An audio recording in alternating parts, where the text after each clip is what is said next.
It's the Ross Tucker Football Podcast. Oh, yeah, it is. But it's not just any Ross Tucker Football Podcast.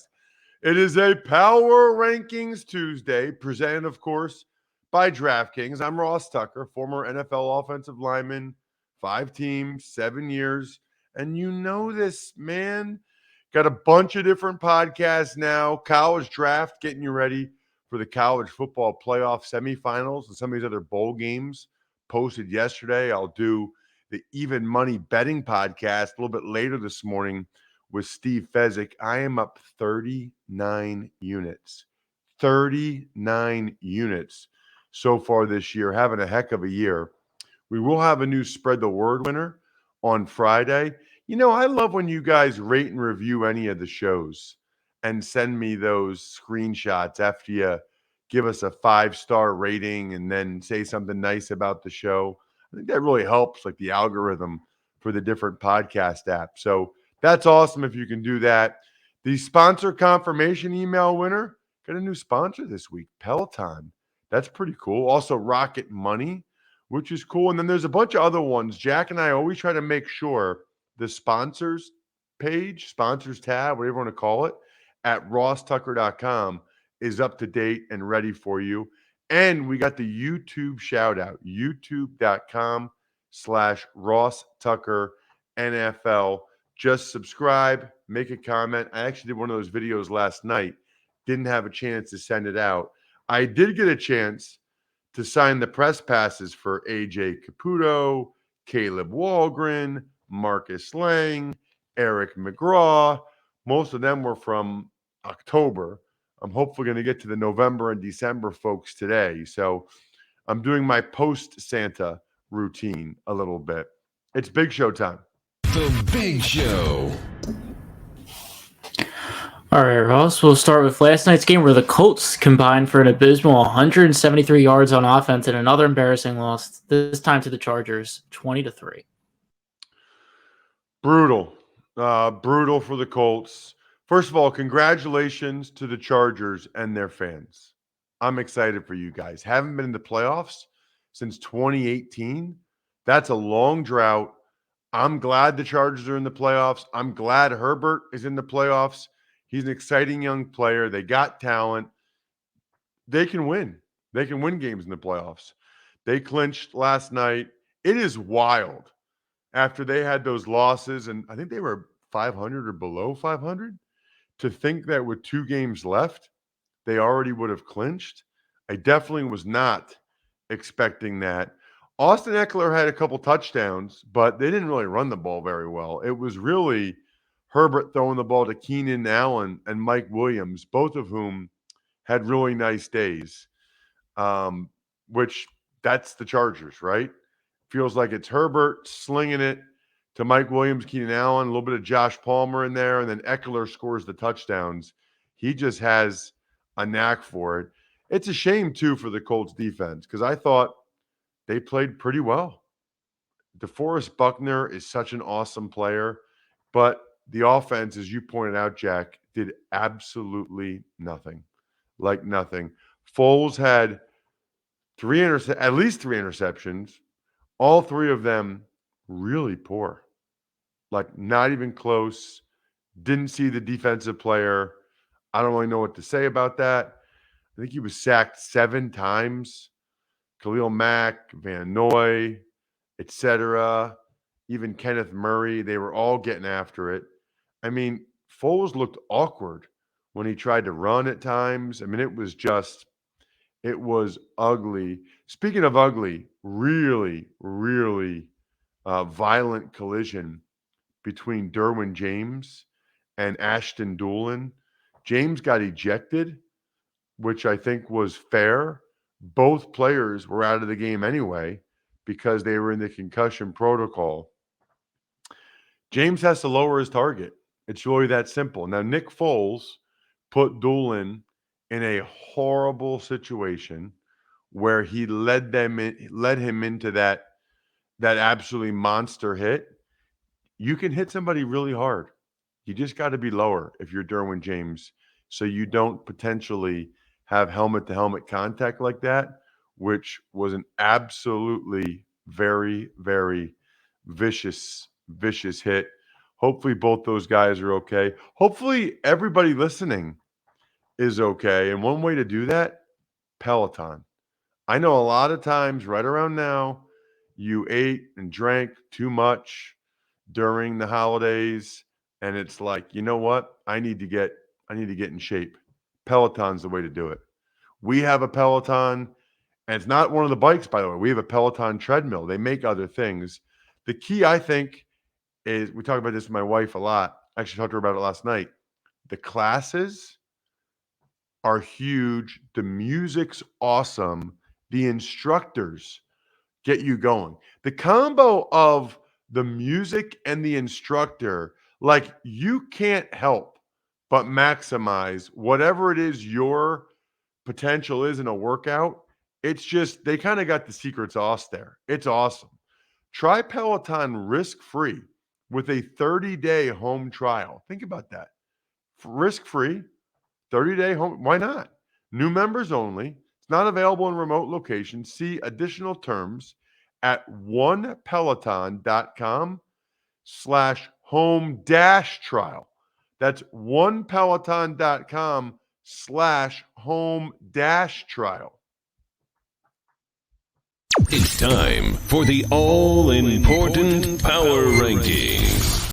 The worst team in the history of the NFL is... Coming in at 32 is the Denver Broncos. Horrible. Yeah, horrible. First time all year they've been here. If the defense can't get the Rams to punt once, and Russell Wilson's still the quarterback, and you fire the head coach after 15 games, he doesn't even make it one full season, that's bad. Broncos fired Nathaniel Hackett yesterday after 15 games. Jerry Rosburg will be the interim head coach. It is ugly in Denver. You know, everyone knew he was as good as gone. So why not get a head start on who else might be out there and available and start the hiring process, the coaching search, etc. Number 31 is the Indianapolis Colts.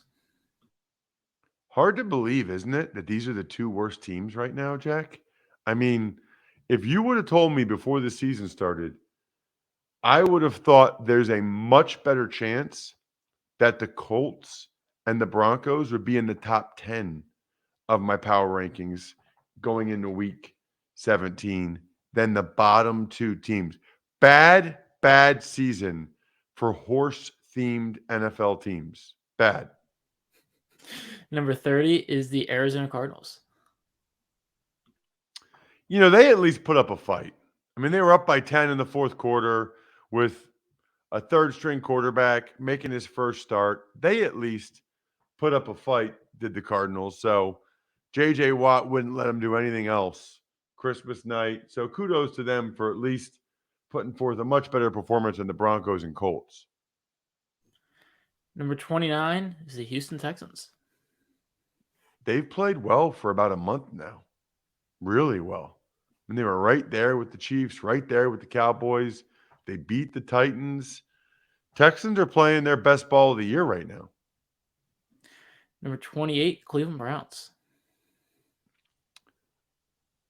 Curious as to what the fallout will be from the way the Browns are looking right now, because they're not really winning, and still can't believe the Ravens lost to them, and Deshaun Watson's not looking good.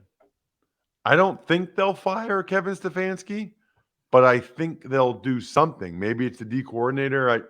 I don't expect Jimmy Haslam to just stand pat. He doesn't seem like that type of guy. Number 27 is the Chicago Bears. So the interesting thing for the Bears now is if the Texans win one more game, I think the Bears have the number one overall pick. So if you're the Bears, that would be nice. To get the number one pick when you don't need a quarterback like them, I mean, you could either trade down a few spots and still get a stud and get a bunch more picks, or maybe you just like the Will Anderson or whoever that much that you take them number one overall. There's a lot of options there, for the Bears, but it involves them not winning anymore and rooting for the Texans to win one of these last two, really. 26 is the Atlanta Falcons. They have been much better than I thought they would be this year. They have hung around, done some really positive things. You know, they haven't won in recent weeks, but again, even against the Ravens, they were right there. Number 25, Las Vegas Raiders. Raiders lose both Denzel Perryman and Chandler Jones for the rest of the season, which at this point is only 2 more games, so it's not that big a deal. But those are 2 of their best defensive players. I don't know that there will be any fallout from this Raiders year, but it's a really bad season, really bad look for Josh McDaniels that you come into a playoff team and you add Devontae Adams and you're 6-9. Not a good look. A big leap with 24 being the Los Angeles Rams. I kind of like the Rams right now. I mean, they're playing well, even with all those injuries. I mean, even this game, they didn't have Brian Allen the center or Skoranek at receiver.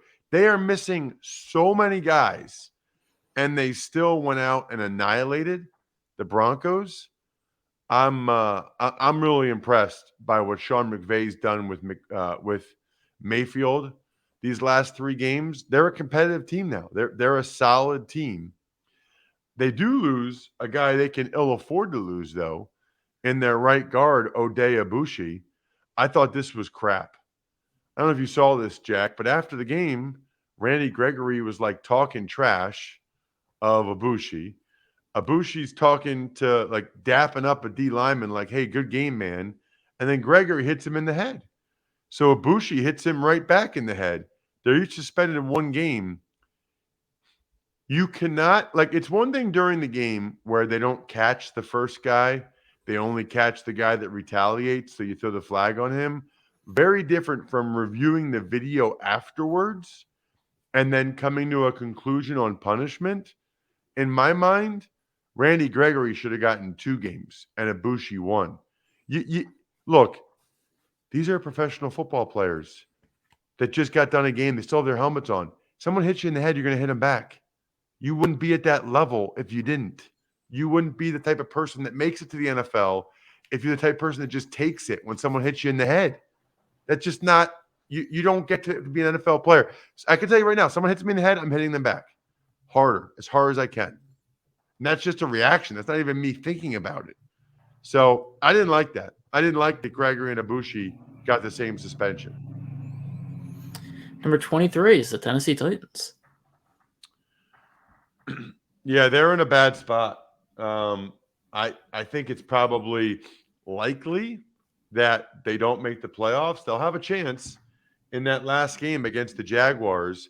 But what's wild is that for them and the Jags, this week means nothing. So, and the Titans play Thursday night. So you're going to get a lot of Titans that are not going to play Thursday night. It's going to be a bad look for NFL on TV. And the Cowboys are going to have a walkover game. I don't think the Titans are going to play any of those guys. Number 22 is the New Orleans Saints. Nice. Love the crossover with this and the College Draft Podcast. Saints are a solid team. They're not good. They're not what we thought they could be. But I thought that win in Cleveland was really impressive. And they're not out of this thing yet. And they got a chance against a beat-up Philly squad, really beat-up Philly squad on Sunday. We don't even know who the Eagles' quarterback will be. Number 21 is the Tampa Bay Buccaneers. Well, they're not a good football team. This is like the NFC South corridor here. They're not a good team. We know this. We don't need to pretend that they are. We don't need to pretend anymore that Brady's playing well or that they could go on a playoff run. They are going to probably win the division, but I wouldn't be surprised if they lost to the Panthers. And even if they do win the division, I would be stunned if they were able to beat the Cowboys in the wild card round. Certainly feels like the Cowboys are a much better football team. Number 20 is the Carolina Panthers. The NFC South corridor continues. How about them signing Josh Norman to the practice squad after losing J.C. Horn? He had wrist surgery for the Panthers. That's a big loss because J.C. Horn is a stud. Now you're going up against Godwin and Mike Evans. It's wild, by the way, with Godwin and Mike Evans and Russell Gage, that the Bucs offense is this bad. But no J.C. Horn certainly gives them a much better chance, I feel like, against the Panthers. Number 19 is the New England Patriots. Well, they got destroyed by the Bengals. I know they came back and almost won the game, but they were very fortunate with the pick six and the Hail Mary or whatever we're calling it to Jacoby Myers. Very fortunate. They clearly got outplayed, especially at the start of the game. But they're not out of this thing yet at all. I mean, they still have a chance with the Dolphins losing. That gives the Patriots still a decent chance to make the playoffs. Number 18 is the Seattle Seahawks. Really disappointing finish to the season in Seattle, isn't it? I mean, they had a good thing going for most of the year, but it's either been their defense with a complete meltdown or it's been Geno turning the football over recently and not playing as well. I thought for sure they were going to the playoffs. What were they, like 7-3, 7-4? Now they're 7-8, I think. It's been a disappointing ending here for the Seahawks. They still have a shot, but they got they're out of it right now with 3 straight losses. They're out of playoff contention right now. Number 17 is the Pittsburgh Steelers. This is the way the Steelers do it. This is the way the Steelers roll. They never, ever give up on a season. They got a lot of young players playing really well to finish the year. Warren and Pickens and Pickett. Freiermuth's still a young player. I would say if you're a Steelers fan, I'm excited about the future. I'm excited about next year. They got to get better at some positions, but the way they're finishing this season would make me highly encouraged going into next year with Pickett getting all the first string reps and everything going into next season. Number 16 is the New York Jets. So the Jets got wonderful, wonderful news yesterday when Mike White was cleared for contact. He will start for the Jets on Sunday. Flacco will be the backup. Zach Wilson goes back to being third string. And, man, this gives the Jets a chance. All they want and need is a chance. I believe if they win these last 2 games, they're going to be in the playoffs now that they have Mike White. So they would be 9-8. They might need some help. Obviously, if the Dolphins win their next 2, they're in. But I think maybe the Dolphins play the Jets. Patriots are involved there, and they swept the Jets. So they need the Jets need the Patriots to lose too. There's a lot going on there. But it starts with the Jets winning both these last 2 games. Number 15 is the Washington Commanders. They got a big quarterback decision coming up. I personally would go with Heineke because I thought he's played well for the most part, put him in this position. I am surprised that Rivera might go with Wentz. Either way, it kind of feels like whoever starts the game is kind of on a short leash for the game and needs to play well, otherwise they'll get benched. Number 14 is the Green Bay Packers. Packers are money right now. I mean, they are. I like the fact that the Packers, like the Steelers, kind of never relent. They always keep playing to give their team this opportunity. It's like, to me, it's like rocket money. Give yourself an opportunity to manage your budget and save money this year. A lot of people this time of year are thinking, oh man, how can I do this better? It's rocket money.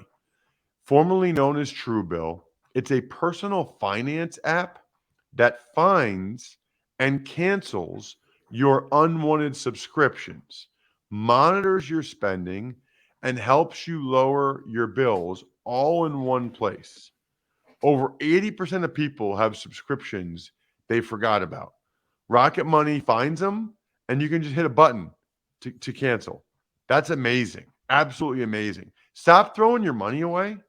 Cancel unwanted subscriptions and manage your expenses the easy way. I know we have different expenses that either are automatic withdrawal or on the credit card. No. Be able to look at them all at rocketmoney.com/Ross. That's rocketmoney.com/Ross.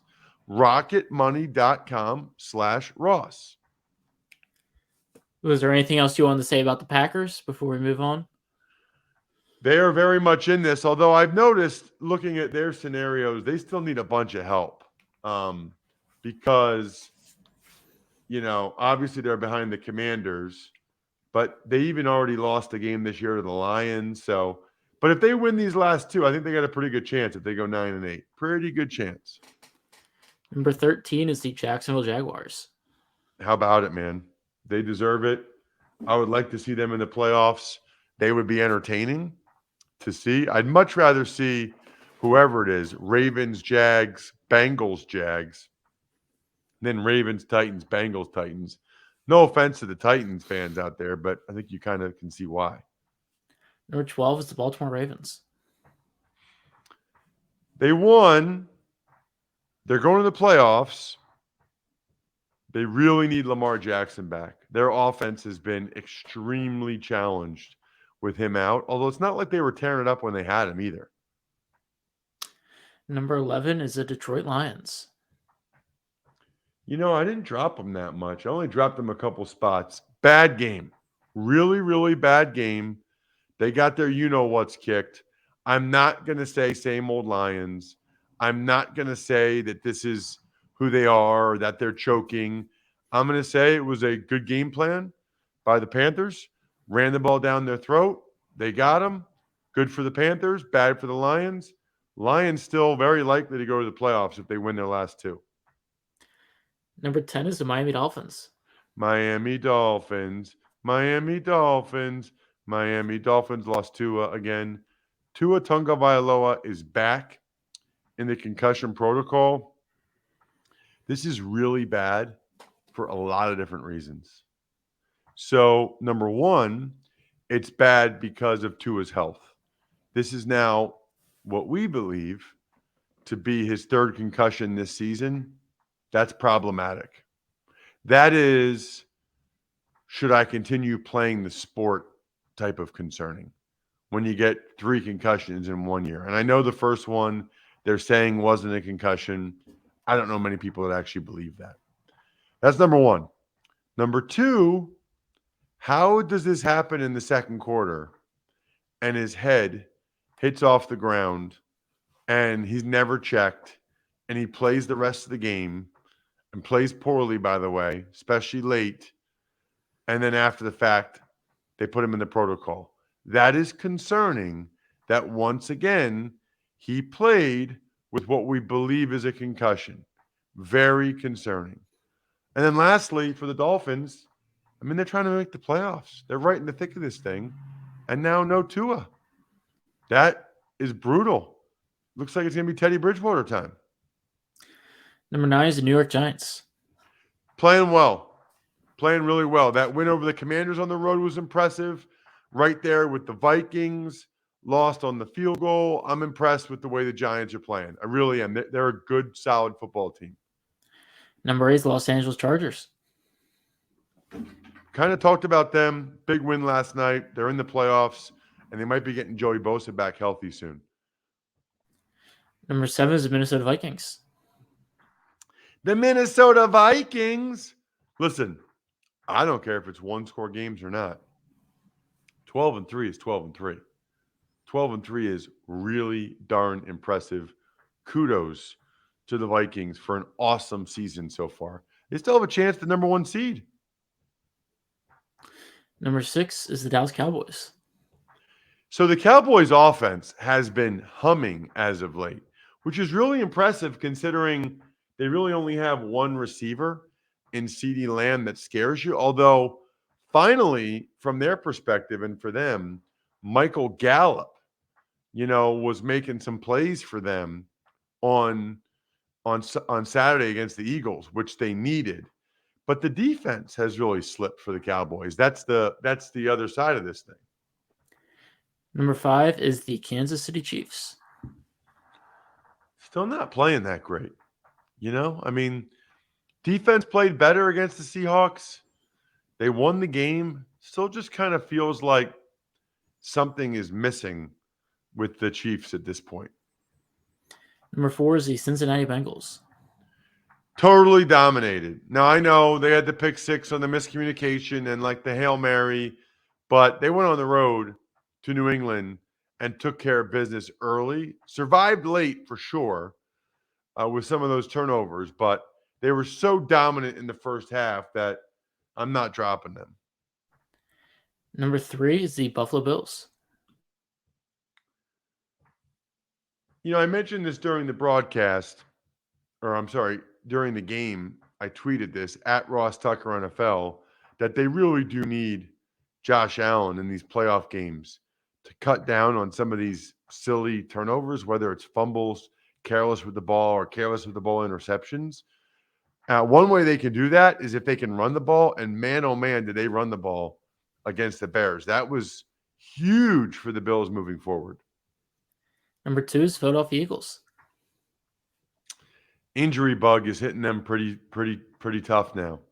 Lane Johnson's out until the playoffs at a minimum with reportedly a torn tendon in his abdomen. He's probably their best offensive lineman, their right tackle. That's a pretty significant loss, and there's no guarantee he'll be able to play effectively in the playoffs or be able to play at all. Avonte Maddox, who had an awesome game against the Cowboys, he is, quote-unquote, a significant toe injury. He's out indefinitely. Those are 2 pretty important players. Don't know if they'll get Hurts back this week, but Eagles are unfortunately getting banged up at some key spots here down the stretch. Russ's number 1 team, which is totally meaningless, but it's fun and will get many of you incredibly annoyed, is... Number 1 is the San Francisco 49ers. They are playing extremely well. They're getting healthier. Elijah Mitchell might be back this week. Deebo Samuel might be back soon. So the Niners are not only winning convincingly and playing really good on both sides of the football, they're getting healthier at exactly the right time, which makes them a very, very dangerous team come postseason. Very dangerous. That'll do it, by the way, for a Power Rankings Tuesday edition of the Ross Tucker Football Podcast. Shout outs, of course, Pizza Boy Brewing, Sporticulture, HumanHeadNYC.com, SteakhouseSports.com, Go-Bangles.com, Evergreen Economics, Vision Comics with an X, BackOfficeScheduler.com, and of course, MyFrontPageStory.com. If you haven't already, please listen to those. I think we're done here, members of Patreon.com/RTmedia, and consider checking out their websites and maybe becoming a patron of their business. They're listeners just like you guys. Pretty cool. We all got to stick together. Other than that, even money in a few hours. I think we're done here. Thanks for listening to the Ross Tucker Football Podcast. Make sure to also subscribe to the Fantasy Feast, Even Money, Business of Sports, and College Draft. All available at Apple Podcasts, rosstucker.com, or wherever podcasts can be found.